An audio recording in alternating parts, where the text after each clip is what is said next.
En Turquie, le ministère de l'Intérieur a procédé à l'arrestation de plus d'une centaine de personnes suite aux manifestations qui ont éclaté en réaction à l'incarcération du maire d'Istanbul.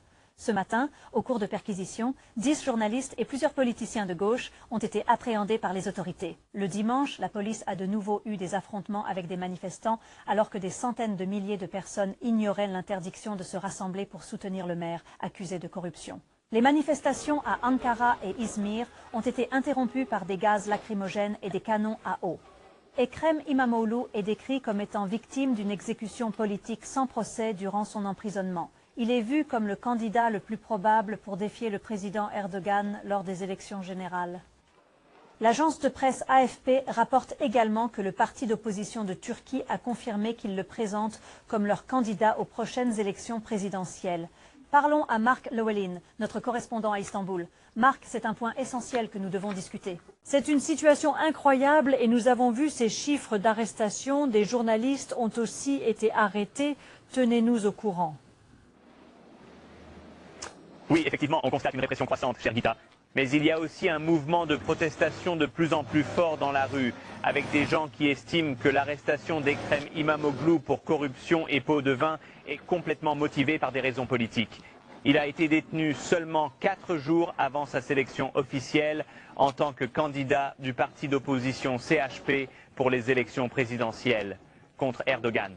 Et les sondages montrent qu'il est le seul homme capable de renverser le président Erdogan après près de 2 décennies au pouvoir. La perte de son diplôme universitaire la semaine dernière risque de lui interdire de se présenter en tant que candidat, car il est obligatoire d'être titulaire d'un diplôme pour pouvoir devenir président ici.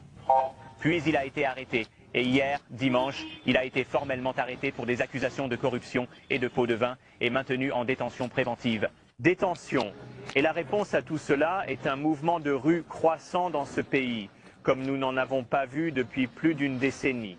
Ceci devient un cri de ralliement contre ce que les critiques qualifient d'autoritarisme croissant du président Erdogan, l'arrestation de toute opposition. Le fait que 90% des médias dans ce pays sont pratiquement sous le contrôle du président Erdogan. L'économie a presque chuté dans le vide au cours des dernières années et il y a une colère croissante contre le président Erdogan. Ce que nous constatons maintenant avec cette répression et l'arrestation de journalistes et d'opposants, c'est que le président n'hésite pas à frapper plus fort. Que se passera-t-il pour le maire? S'il est accusé, comme vous l'avez dit, cela l'empêche de se présenter à une élection, n'est-ce pas?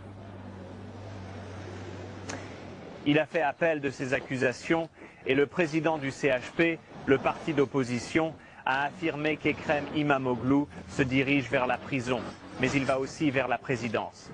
Il ne fait pas que galvaniser ses propres partisans avec cette arrestation, mais il suscite un mouvement plus large en Turquie qui estime que cela est désormais motivé par la politique. N'oublie pas, Gita, que le président Erdogan a été le maire de cette ville, Istanbul, et il a été emprisonné l'année de sa mort pour avoir récité un poème islamique qui était défavorable à l'élite laïque de l'époque.